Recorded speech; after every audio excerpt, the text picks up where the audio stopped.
Hello there YouTube, welcome to my channel. This is the Frugal Investor. In this video, I am going to give you guys my top 4 best performing ETFs that are my personal favorite. And I'm also going to give you guys an update on my portfolio.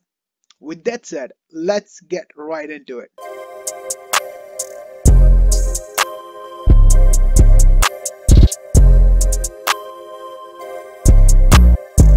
The first ETF on this list is JEPI from JP Morgan & Chase.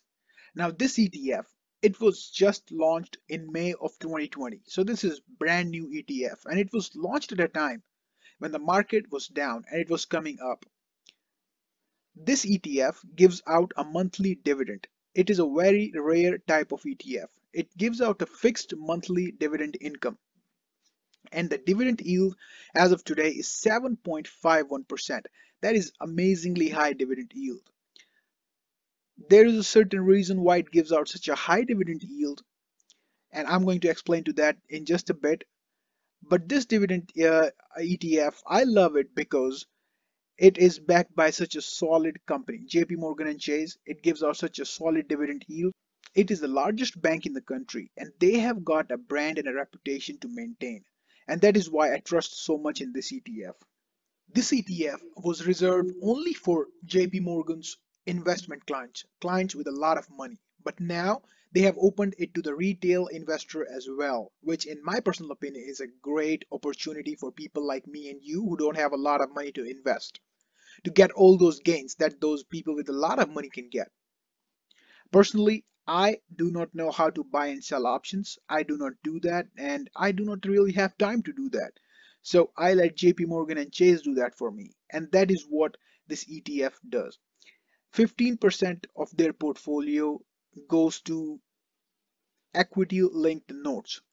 So what an equity linked note is, it attaches itself to companies in a portfolio such as S&P 500, and your principal gets locked in, plus whatever is the upside, you get that as a return. So you can use that upside to pay it out as a dividend, or you can use that upside to get your return.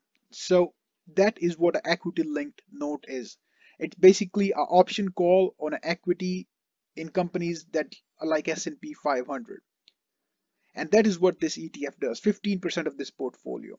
Other 85% is invested in great dividend paying companies. For example, Microsoft, Accenture, Google, Target, Amazon, and all these companies that are really solid growing companies and that pay out great dividends as well. The expense ratio is 0.35%, which is not really high compared to the return they're giving to the investor. This ETF, as I said, it was just launched last year. Currently, it is trading at a price of $58.50. In my portfolio, currently I own about 104 shares of this ETF, and I bought at a price of $56.71. So it has given me an upside in the amount of gains, which is about 5.70%, plus the dividend of about $30. And that $30 I'm getting every month because it is giving me a dividend yield of 6.81%. And this dividend yield fluctuates because it's the S&P 500 can go up, it can go up less, it can go up down a little bit more.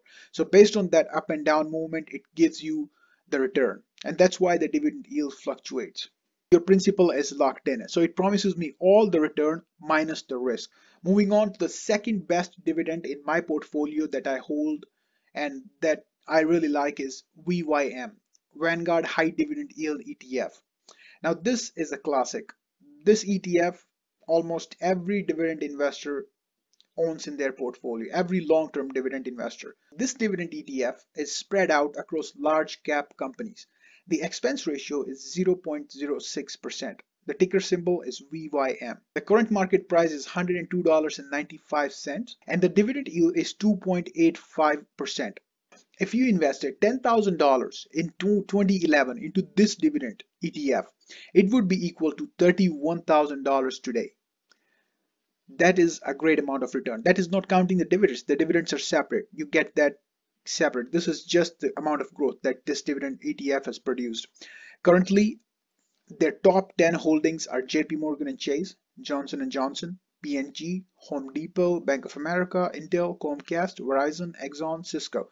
So all really good large cap solid companies. Since its inception, it has produced an average return of 8.40%. This ETF was launched in 2006. An average return yearly 8.40% without counting the dividend, which is 2.85%. That's separate. Moving on to the third favorite dividend, which is DGRW.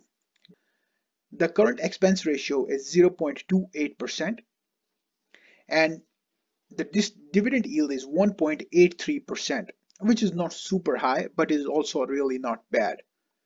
Currently, they are invested in 299 companies. If you invested $10,000 from the time they were started, which is 2013, in the past 8 years, your $10,000 would be equal to $27,000 today, plus the dividends. That is 1.83%. That's separate. This is just the amount of growth that this ETF has produced.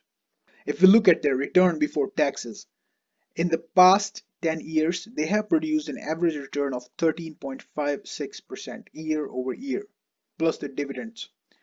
That is a great amount of return. Their biggest holdings are Microsoft, Apple, Johnson & Johnson, Verizon, Procter & Gamble, Pfizer, Coca-Cola, Altria, Cisco, and Intel.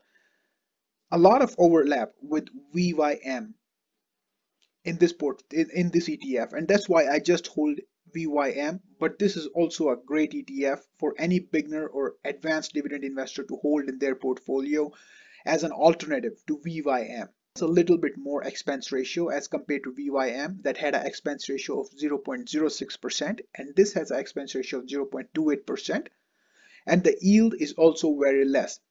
VYM has a dividend yield of 2.83% and it has a dividend yield of 1.83%. And most of the companies are almost the same. That is why I personally prefer VYM in my portfolio and I do not hold this one. Moving on to the last dividend ETF on this list. The last dividend ETF that I think is a great dividend ETF for any starting investor or advanced investor is SPYD from SPDR. Currently trading at $39.52 and the expense ratio is 0.07%. Look at their dividend yield, that is 4.04% year over year. That is amazing. That is a lot of amount of dividend that they are paying out, and that is why I included it in this portfolio because of their dividend yield. The yearly return in the past 5 years from this ETF is 7.88% plus the dividend yield year over year.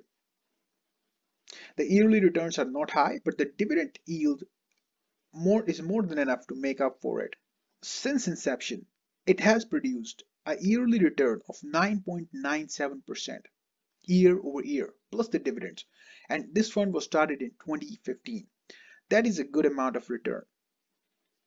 A little bit less than what S&P 500 has returned, but the dividend yield is also 4.04%, which is a great amount of dividend yield. The biggest holdings in this fund, and that is the main reason I'm suggesting it, because the holdings that they hold are not included in the other two funds, so it adds a little bit of diversity to the portfolio.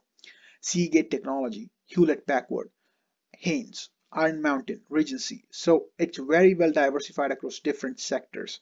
Their biggest sector is financials, followed by real estate, followed by energy and utilities and information technology. So they are very well diversified across different sectors, but they have a lot of different companies that are not in the previous funds.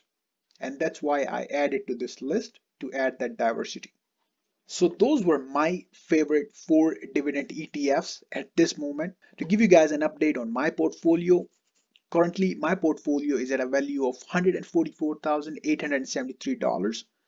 So far, I have gotten a return of 12% and about $900 in dividend. I own 24 positions. I haven't really gotten into any new positions. I've just been adding money into the older positions that I own. I haven't sold anything.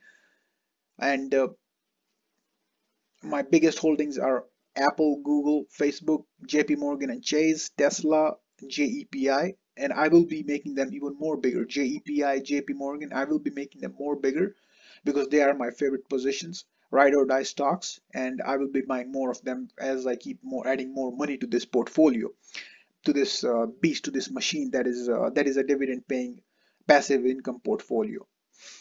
So those are my holdings, and that is the value of my portfolio. And